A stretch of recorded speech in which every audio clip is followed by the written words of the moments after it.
కాకినాడ జిల్లా జగ్గంపేట అంగన్వాడీ కార్యకర్తలు smart phones ద్వారా మెరుగైన సర్వీసులు అందించాలని ఎమ్మెల్యే జ్యోతుల నెహ్రూ అన్నారు. జగ్గంపేట సిడిపిఓ ఎం పూర్ణిమ ఆధ్వర్యంలో అంగన్వాడీ సూపర్వైజర్, మానిటరింగ్ సిబ్బందికి ఎమ్మెల్యే జ్యోతుల నెహ్రూ చేతుల మీదుగా 190 స్మార్ట్ ఫోన్స్ ను శనివారం జగ్గంపేటలో అందించారు. అనంతరం ఆయన మాట్లాడారు.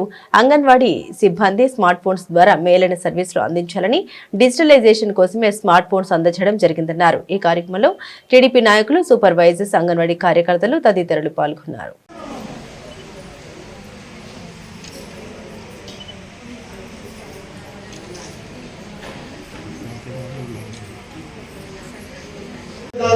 అవసరం ఉంది.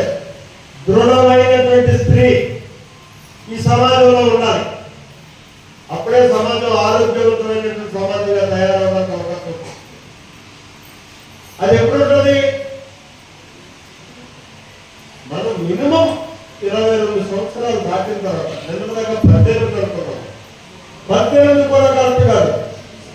22 సంవత్సరాల తర్వాత వివాహం చేసుకోగలిగినటువంటి స్త్రీ ఎవరైతే ఉంటారో వాళ్ళే ఆరోగ్యవంతమైనటువంటి స్త్రీలుగా ఉంటారు. ఆరోగ్యవంతమైనటువంటి పిల్లల్ని సమాజానికి అందిస్తారు. లేకపోతే బాల్య వివాహాలతో రకరకాల ఇబ్బందులు. పిల్లడికి పుట్టిన దగ్గర నుంచి కూడా మనం మందులు, హాస్పిటల్లో పాలు అయ్యే మీరవుతారు. మీతో పాటు పిల్లలను కూడా చేసేటటువంటి పరిస్థితి. అది ఉండకుండా ఉండాలి. సమాజంలో దాని జ్ఞాపకం కలగాలనేటటువంటి శక్తి మీకు ఒక్కరికే ఉంటుంది. ఎందుకంటే మీరు గ్రామాల్లో ఉంటారు. గ్రామాల్లో మీకు చాలా క్లియర్గా ఎవరు ఏంటి అన్న తెలుస్తారు. కాబట్టి దాని మీద కూడా మీరు సమాజ పరిరక్షణ కోసం దాన్ని కూడా శ్రద్ధగా తీసుకోవాల్సినటువంటి బాధ్యత ఉంది అని చెప్పి మీ అందరికీ సవినయంగా మనం చేసుకుంటూ, ఒక మంచి ప్రభుత్వంలో పనిచేసేటటువంటి అవకాశం మీకు రావడం కూడా ఒక అదృష్టంగా నేను భావించాను. ఎందుకంటే ఫలితం లేనటువంటి కష్టాన్ని ఎంతమంది సుఖం లేదు. ఈ సమాజానికి పరిధి ఇచ్చేటటువంటి కష్టం కొద్ది మాత్రం పడిన అది ఎంతో ఆనందాన్ని ఇస్తుంది. మనం డౌన్లోడ్ చేసుకుని ఆ యాప్ని ఉపయోగించి ఈ సెల్ ఫోన్ వినియోగించాల్సినటువంటి అవసరం ఉంది. దీనికి ఒక సంవత్సరానికి సరిపడినటువంటి రీఛార్జ్ కూడా ఇవాళ ఈ సెల్లో మనం వేసిస్తాం. ప్రభుత్వం ఆల్రెడీ వేసి ఇచ్చింది. శాంసంగ్ కంపెనీ అంటే ఏంటో మీకు తెలుసు, దాని బ్రాండ్ ఏంటో. యాపిల్ తర్వాత శాంసంగే బెస్ట్ క్వాలిటీ ఉన్న బ్రాండ్ ఉన్నటువంటి ఫోన్ ఐఫోన్.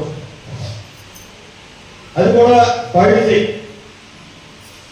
ఎక్కడ ప్రభుత్వం రాజీవాడ ఇందులో అంటే మీ స్థాయిని ఏ స్థాయిలో ప్రభుత్వం ఆలోచన చేస్తుందో ఒకసారి ఆలోచించండి. మీ అవసరాన్ని ప్రభుత్వం ఏ రకంగా కోరుకుంటుందో ఒకసారి మీరు ఆలోచన చేయండి. ఈ సెల్ ఫోన్ ఎంపిక చేయడంలోని మీ స్థాయి, మీ అవసరం ప్రభుత్వం గుర్తించింది కాబట్టి మీకు ఇవాళ ఈ క్వాలిటీ సెల్ ఫోన్స్ ఇవ్వడం జరిగింది. ఆ బాధ్యతలు మీరు సక్రమంగా నిర్వర్తించాలి.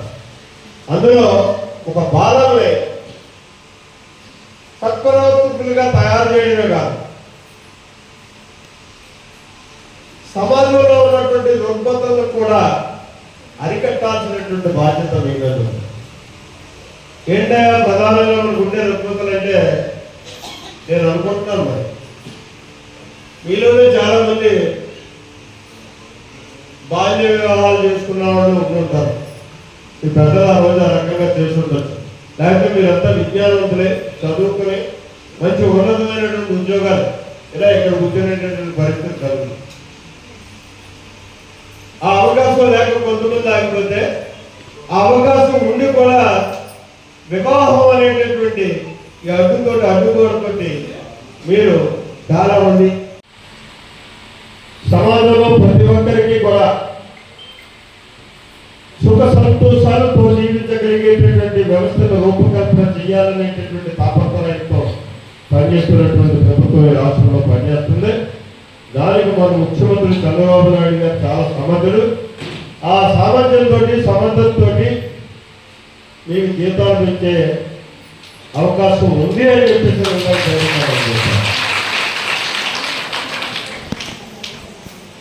ఎందుకంటే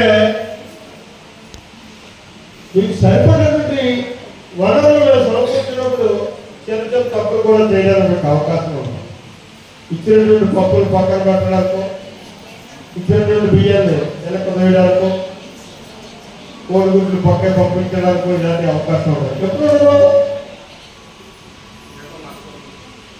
జీతం లక్ష ప్రాంతంలో జీవించడానికి సరిపడేటువంటి విధానంలో మీకు శాలరీ ఉన్నప్పుడే మీరు తప్పు చెప్తే శిక్షించడానికి నాకు అవకాశం.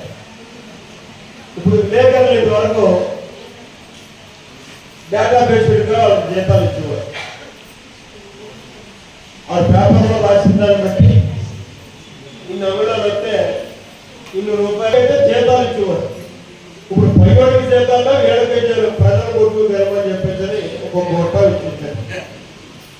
కాబట్టి వాళ్ళు మనం ఏమనడానికి లేదు. అంత అవసరాలు తీసుకునేటటువంటి పరిస్థితుల్లో మీ విధానం ఉంటాయి. కాబట్టి దీని మీద ఖచ్చితంగా ఈ ప్రభుత్వం ఆలోచన చేస్తుంది. ఆలోచన చేయాల్సినటువంటి అవసరం ఉంది. మీకు అర్థాకలి అర్థ జీవితం కాకుండా సంపూర్ణమైనటువంటి జీవితంతో మీరు పెరిగిన విధంగా ఈ ప్రభుత్వం నిర్ణయం తీసుకోబోతుంది. దానికి కట్టుబడి ఒక నమ్మకంతో విశ్వాసంతో పనిచేయండి అని చెప్పి మీ అందరికీ సవినయంగా మనం చేసుకుంటూ, పిల్లల నోట్లో మాత్రం పసిపిల్లవాడు దేవుడితో సమానం. వాళ్ళ నోట్లోకి అందించేటటువంటి దాన్ని మనం పక్కకు పెట్టడానికి మాత్రం ఆలోచించద్దు అని చెప్పి మీ అందరికీ కూడా సవినయంగా మనం